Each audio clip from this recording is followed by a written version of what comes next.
Hello, friends. A few days ago, I had a very meaningful conversation with the WSO Youth Orchestra conductors and the conductor of Billtown Brass. They shared with me some of their activities during the pandemic and their plans for the upcoming season. I hope you enjoy this virtual roundtable. Well, hello. I came to Williamsport in 1989 to be the supervisor of music education for the Williamsport Area School District. And since that time, I've been actively involved with the Williamsport Symphony, among other groups, as a board member since 1989. Then I became the youth orchestra director for 12 years, and I've played occasionally since 1989, as recently as when we did the Mahler Second. I was seventh trumpet. And played the backstage, one of the backstage parts. Yeah, we'll love to have you. Yes. Yeah, and that's been fun. But now for the last 20 years, I've been director of the Billtown Brass Band, which was started in 1990. It was started in 2000 as an extension of the symphony for outdoor and smaller works. There are many venues that the symphony can't play at because of the fear of rain, hurting instruments and stuff like that. So we started at the country club in 1999, 2000. And since then we've played almost every summer at parks playing in the parks, playing at Central Oak Heights. And we hope again to maybe this year play in Muncie. Fantastic. Yes, I know it doesn't get us. I know it's in the plans, so we hope that that will happen, of course. Thank you. Matt will be next. Hi, everyone. My name is Matt Radspinner. I am the director of the Williamsport Symphony Youth Orchestra, but my day job is a teacher in the Williamsport Area School District. I direct the 3 high school orchestras and the Millionaire Strolling Strings. I'm also a very proud member of the bass section of the Williamsport Symphony Orchestra. I first met Maestro Edelstein at Penn State as an undergrad student at Penn State. And I have a master's degree in music education from Shenandoah Conservatory down in Winchester, Virginia. And I keep busy with 3 daughters, a dog. My wife is a string teacher in the Williamsport School District and occasionally plays with the symphony. It's a busy time. So I'm excited to be here and talk about our students and talk about the program in the future. Thank you, Matt. So, and your time in Penn State, it was just a few years back, right? Just only a few years, right? If you really, it's a, don't say I think it. 20, oh, no, okay. Don't say it. Thank you, Matt. And Andrew, please. Hi, everybody. My name is Andrew Jones, and I am the director of the Williamsport Symphony Junior Strings. And like Matt, my day job is the Lewisburg Area High School, Middle School, and Lindtown Orchestra Director. And I basically have all grades 5 through 12 in the Lewisburg Area School District. I went to undergrad at Mansfield University, and actually senior year, Dr. Edelstein, I don't know if you know this, but I was in the symphony my senior year of college when you joined the WSO. And then I got a full-time job many hours away, so then I stopped being in it. I then have a master's degree in music education from the University of South Carolina, and then that brought me back up here to Pennsylvania, where my wife and I are both from. We keep our times busy with our 19-month-old now son. It's crazy to think that he's that old already. I have a dog and a cat who keep us very busy, and I really love cooking, so I do cooking at home. And that's kind of where my life has been. That's fantastic. Thank you, everyone. So let's move on to the challenges, during the pandemic. These all of us have been struggling with this in our jobs, and even though we all know there is light at the end of the tunnel, and there are things that little by little are getting better.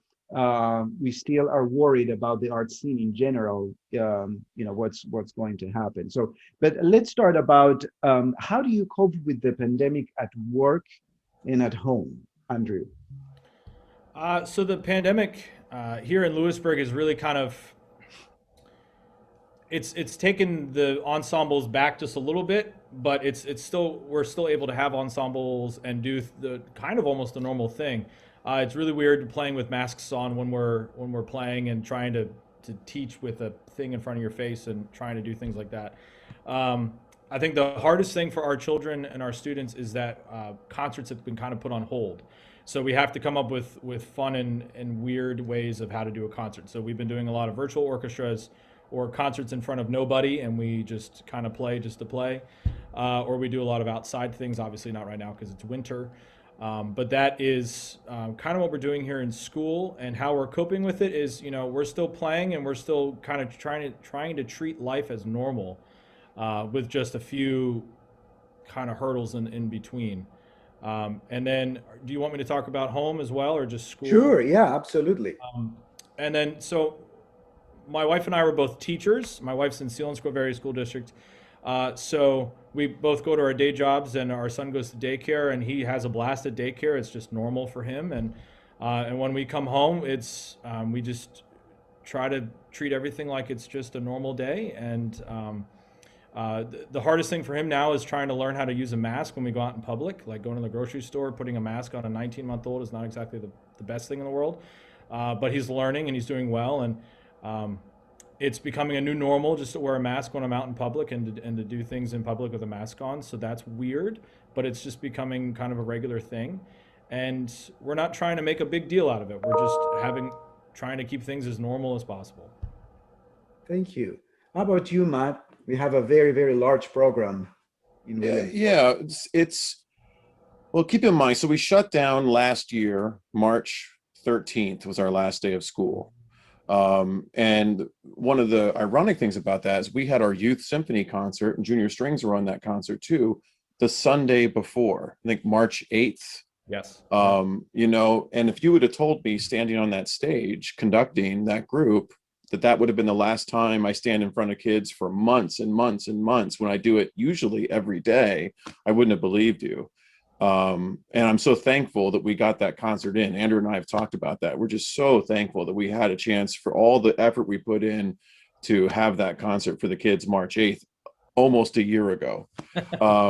And so at school, it was a really slow go at the beginning. So we have bounced between hybrid schedule, where we split the kids into two groups. We see them every other day, and we give the kids who are at home homework to do. So that we started the year like that. We did 9 weeks like that. Then we did 2 weeks of in-person instruction with all students. And then, as many of you know, the case numbers in December then just skyrocketed. And so we shut down. We were remote for about 6 weeks. And so we all direct orchestras and groups. Trying to teach and direct a group virtually was incredibly challenging. There's nothing that we've done in our careers to prepare us for that. And so it was a lot of technique building. It was learning about famous players, learning some history and theory, some things that we maybe wouldn't have gotten to. There was a lot of playing, but there was some time for maybe some things that we haven't. And that's been a lot of fun, actually, because some of the students have found new artists who play their instruments they didn't know about. And now we're back now to 5 days a week, masked. And if you saw my classroom, or if you saw Andrew's, the kids are now spaced out. So typically, if you don't know what's like, if you're watching this and you don't know, string players typically share a stand. And now our string players are 1 to a stand, roughly 6 feet apart, masked. And so that took quite a bit of getting used to. But I'm just now seeing in the third marking period, the second semester, the ensembles are starting to grow musically now, because we've actually been together playing. And this past week, because now we've had snow too. This past week was my first week of 5 days in a row, right, Andrew? First day of 5 days in a row. And it was exhausting, but it was also musically amazing. It was so much fun. So with that, and the kids are doing a really great job of being respectful of each other and respectful of the masks and respectful of the equipment, because you got to clean everything. You have to be super careful with everything. I mean, there's a lot that is going into it. At home, my wife and I are both teachers. And so we're taking the pandemic very seriously, with as far as like, once we're home, we're home. We're very, very, because we have 3 daughters in 3 different schools. So that means it's been a little tricky. We haven't been able to see our family as much as we usually do, because our older We don't want to compromise anyone, but we're getting close. We have some family members who have been vaccinated, which we're very excited about. But we're reaching a decent point right now where we're starting to make some decent music. As far as performances go, we're still in talks. We're not quite sure yet. Yeah, well, that's great. I'm curious about the length of your rehearsals here at Penn State. We had the policy in the fall to do 30-30. So 30 minutes rehearsal and 30 minutes out for ventilation. It's because the rehearsal space is not that big. And these semesters, we are allowed already to rehearse for 1 hour with strings, but then we have to break for 1 hour. And as soon as you have winds involved, so then we have to just only rehearse for 30 minutes, everybody masked and 6 feet apart. So I totally understand how challenging this is. But as you said, Matt and Andreas as well. So the students somehow adjusted and they're so good, so serious about it that and they want to play. I mean, they want to play. And not that our symphony players don't. I've talked to many of them, and they are actually, some of them, desperate to come back on stage and play for our audience again. But we have to be still careful, and I hope that pretty soon we will be able to return to the stage. But I'd love to hear from Rick about, I know that you have retired, so you don't have a regular orchestra to work with, but and I know that you travel a lot as well. So even though I'm retired from my I guess my real job a number of years now, I'm currently teaching part-time at Lycoming College with students. oh, great. Vandercook College, University of the Arts, and Temple University online throughout the year. So I spent a good bit of time with my computer and my students, who literally come from all over the world. My current class at Vandercook has students from California, Illinois, Minnesota, Wisconsin, New York, and Brazil. Wow. Last semester it was Qatar and China. So it's given me a world look, and especially a United States look. Andrew and Matt are very fortunate to have the kind of supportive school districts, as are you at Penn State, that you're able to play. Because I think about one of my students in California who's he's not seen 90% of his students in over a year, let alone playing with them.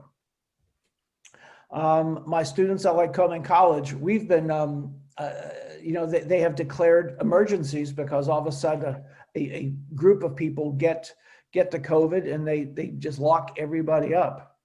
And yesterday was the first day in 3 weeks that I was able to actually have a class in person. Wow. And it's secondary music education methods. So it was great to be able to be with the class as opposed to meeting like we are right now, which doesn't work quite as well. So I have this viewpoint from all over the country, and I know that we're much more fortunate here. We actually have playing going on. It is more, string players, dare I say, have it much better than singers and wind players. Mm-hmm. Because the nature of the vapor that comes from them as opposed to the string players. Mm-hmm. And that's been a huge problem, especially for singers. And many administrators truly do not pay attention to the national studies that have gone on about the challenges, but we can't take this to a point that we completely eliminate the arts programs. Right. We don't need to do that. It's not that dangerous.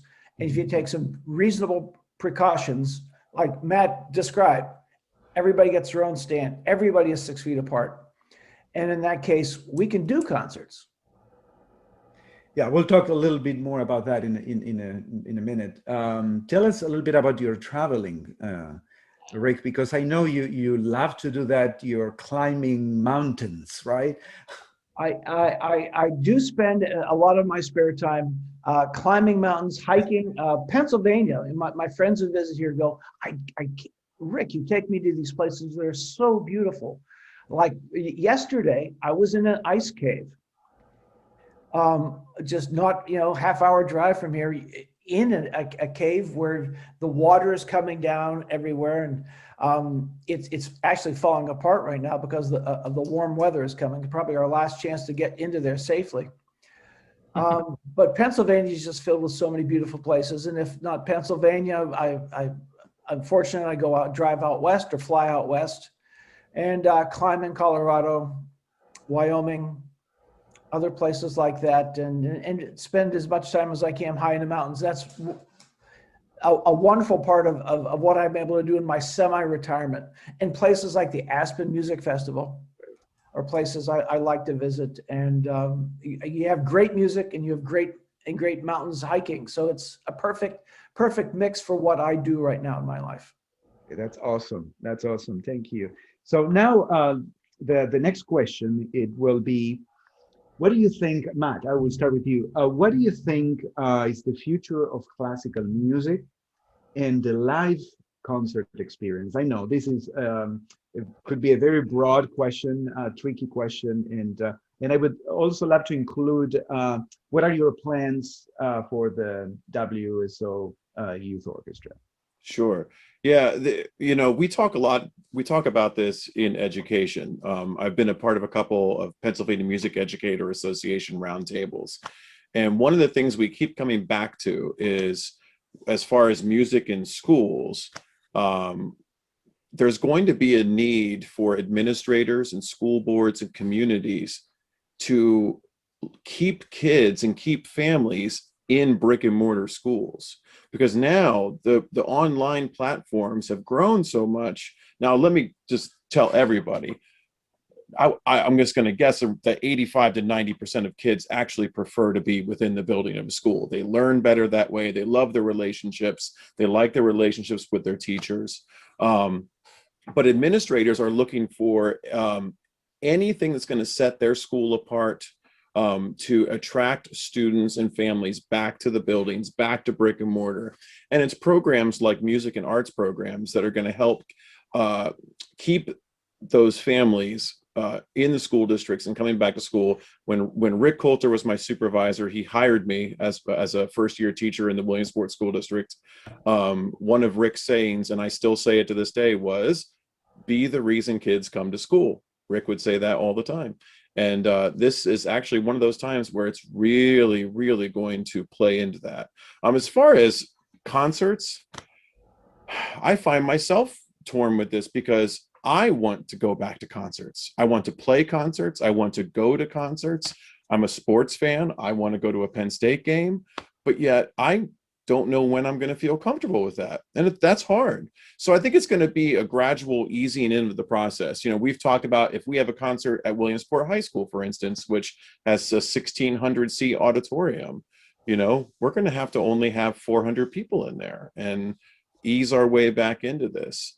But I think through this pandemic, if people step back and look during their quarantine, during their time home with their families, what have they consumed more than anything during this pandemic? And it's been art.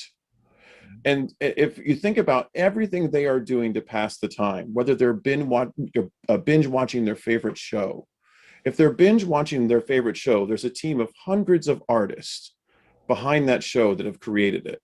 They're reading a book. The things that they are doing to pass the time have been created by artists. And that narrative needs to be pushed. Because people will come back and gravitate to the arts, and that includes classical music. I don't think it's going to be easy. It's going to take more than the 1 year that we've been kind of out of it to get back into it. But the arts have made it through worse times than this, and they will continue to thrive through this as well. So, and let's hope that by the fall we will be back on track and with some kind of normalcy. And what are your plans for the WSO? Well, it's going to be getting the message out this spring to both students who were in it as 10th and 9th graders, because it's been, it'd be 2 years, and then recruiting like crazy, and you've been through this process. So as Andrew and Rick, as far as trying to build something back up. And so we had some great momentum for 2 years, great repertoire and great groups. And we actually have, I don't know if you know this, but we have about 6 of my students from those last 2 orchestras are either at Penn State now or going to Penn State next year. There is a bunch of them. And so that's really exciting for you. You're getting some wonderful players. It'll be thank you for that. Yeah, it'll be recruiting and getting the word out and holding auditions, and very excited to get back to making music. And but it'll definitely involve a rebuilding process, of which I'm excited for. Yeah, I was wondering if don't you think? So let's move on to Andrew. Because of these, part of what Matt said about these hiatus, this time that we didn't have anything, that the students will actually be so excited now to get back to a situation like this, and in a dream world that they will flock into your auditions to play for you. So what do you think, Andrew? I hope they all flock back. That'd be great. So, I agree with Matt. I think it's a gradual process. In my brain, I'm thinking, all I want to go do is just go sit and watch like the Philadelphia Orchestra or something and just soak everything back in again. But I think it's going to be something that's gradual, something that we're all as a community could have to work towards to make something again. But my plans with the junior strings, like I would, like Matt, in the spring just start recruiting kids, because the kids that would have been in middle school, now they're all in high school. So I'm going to be telling them to go to Matt for the youth orchestra. So for me, it's like getting almost a whole brand new set of kids from Williamsport, Lewisburg, Montoursville, all over the place. And I'm not sure what kind of protocols we'll have in place with masking, how that will look. But I know for my kids here in Lewisburg, when we're remote, they are just, it's not fun. They're just miserable. They're sad. All they want to do is be with their friends and play their instruments. And then when we're together, it's just so much fun because all they want to do is play. And it's just it's great. So I'm hoping that in the spring, over the summer, I can get the word back out about junior strings and just get the ball rolling and have the kids back. Because that's all I want to do too, is I just want to make music with the kids. Just want to have a lot of fun. That's fantastic. Yes, Matt. So one of the things I want to let people know about too, one of the difficult things about trying to get the group back during these times was having a place to practice and a place to rehearse. So many organizations like the Williamsport School District, where we hosted rehearsals, Loyal Soccer, Montoursville school districts, they're just not letting outside groups use their facilities right now. And that's a safety protocol. They're not letting a lot of visitors into the building. They're trying to keep traffic low. So during this past year because I've had a lot of students, I'm sure Andrew has students contact you and say, hey, when are we getting going again? What are we doing? And I love the excitement. And I have to say, behind the scenes, there's a lot more moving parts than what they think. And one of the big ones is, where are we going to practice? Right. Because it would have to be a big space where we can space out and be safe, And so there were a lot of things behind the scenes maybe that folks didn't know. And that was one of the really big ones. Thank you. So Rick, let's go back to the question and see what is your take on, or what do you think is the future of classical music and the live concert experience? Do you think it will change? When do you think people will be ready to come back to the hall? Do you think we will have to change the approach, in general, of how a concert should be? Hopefully by sometime this fall, when hopefully you will have your first concert, early October, end of September, we will be able to provide folks with live symphonic music. And I think at that point, and it'll be critical that we provide them incredible value. We do music that they know, that they like, and that our many talented musicians around in the area can provide just a knock your socks off concert. That's how we're going to have to start in order to begin to draw them back so they go out and tell their friends. I'm not at all worried about what Andrew and Matt do, because their personality and you know, they're like Pied Pipers of getting young people excited about what we do. There might be new, you know, who knows with all of these variants that are out there as to whether or not the fall will actually allow us to have a full audience of 7 or 8 or you know, or 1,000 people, because I think there are that many people just so ready to show up at the Community Arts Center and be part of our symphonic experience. I know that I have, you mentioned earlier, there's a concert scheduled for August over in Muncie right now for the brass band. It's probably, even though it's outside, it's probably still questionable as to whether or not we'll be able to have that concert with 400 or 500 people in that wonderful facility. That's probably still up in the air. It might not happen, depending on how the COVID thing goes, even though everybody should be inoculated. Everybody should have a vaccination by then. Yeah, we really hope so. Yes. I'm optimistic, but we're going to have to, as Matt implies, deal with the logistics. And the logistics might make it a little bit more challenging for what we do. Exactly. So, well, you know, just let's keep our hopes very high that things will get better soon with the vaccines, and that this will be like a bad dream a few years from now. But I'm really looking forward to you know, the new season. I'm looking forward to be on stage again with the musicians, and also looking forward to hear your performances. I think that it will, when I ask the question if the live concert experience will change, I think in a way it will.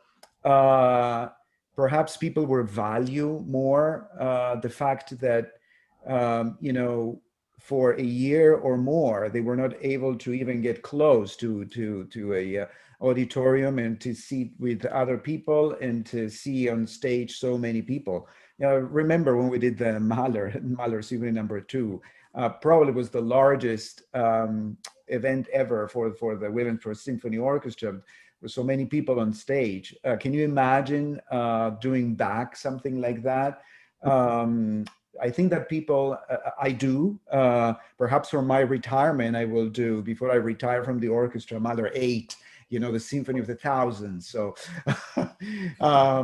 you know, it's, I think that the audience will appreciate these things a little bit more. The fact that they can sit there and have a live orchestra performing in front of them. Also, I think that the repertoire will continue develop, and like, you know, we are talking a lot at Penn State now, and diversity, equity, and inclusion. So we are actually doing a lot of research, trying to bring composers, if you know, or underrepresented composers, and perform their pieces.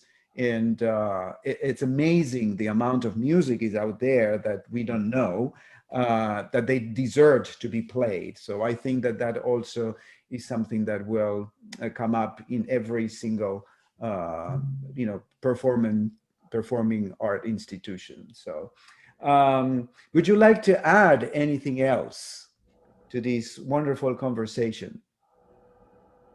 Well, I could say to anyone who's watching that the orchestra is excited to play for you again. And the students are excited to play for you again. I know that Andrew and I have talked about it. We have received those phone calls from parents and emails from parents wanting those opportunities again. And so we are very, very confident that those groups will be back and as strong as ever. And then I know when I first made music again this fall with my groups, the very first time since March 13th, it was sometime in October, we played a scale. We played a warm-up scale And I got goosebumps just from hearing live music in front of me. And so I can imagine myself the first time we get on stage together and just looking around at my friends and looking across the orchestra and seeing Andrew and looking up and seeing you. And it'll just be, that will be a goosebump moment. And then when we play for an audience, I just can't imagine it again. I think you're right, Maestro, that there will be a value there that maybe we just didn't realize how much it meant to us, both as musicians, as audience members. So I'm getting goosebumps just thinking about it, actually. Right. Yeah, me Yeah, too. Me too. I do know, Maestro, when we do those virtual orchestras for the Williamsport Symphony, and just getting my violin out and playing, just the fact that I'm playing and I'm not just practicing some sort of technique thing, I'm actually playing something, is so rewarding. And just the same thing with Matt. I actually was able to have a Halloween concert this year. We performed for nobody, but we had a concert just for the kids, because every October we have one, and the kids were just begging to have a concert, and we had a concert, and it almost brought me to tears, just the fact that we were playing on a stage in front of chairs, but we were just playing music together. And normally my high school orchestra has winds and brass and percussion and everything with the strings. This year's just a string orchestra, so we're really focusing on string rep, which is awesome. But just the fact that here in Lewisburg, and I know in Williamsport and in other school districts around us, we're very fortunate just to be able to be in school playing and doing and playing music. Thank you. Great. Rick, your last words? We're really fortunate in this area to have some incredible music programs and the Williamsport Symphony Orchestra. You know, we have a junior string program. We have the Williamsport Youth Orchestra. We've got Billtown Brass. It's an organization designed to provide incredible value to the community. And we're never taken for granted, but I think when all of this opens up again, people are going to see the value, which is the word that we've been passing around, of what we bring to the community. And most places, as with a small of the places we've got here in our little Lycoming County, don't have this kind of an outstanding program, not only of size, but of quality. We're very fortunate. We're fortunate to have the Williamsport Symphony as our mothership to build from. Yeah, totally agree. Well, gentlemen, thank you so much for sharing your experiences, your wisdom today. We are very fortunate to have you as part of the organization of the Williamsport Symphony Orchestra. And I know that our audience and our students, they all appreciate it very much. So thank you. And I hope to see you soon in person and hopefully on stage. Thank you.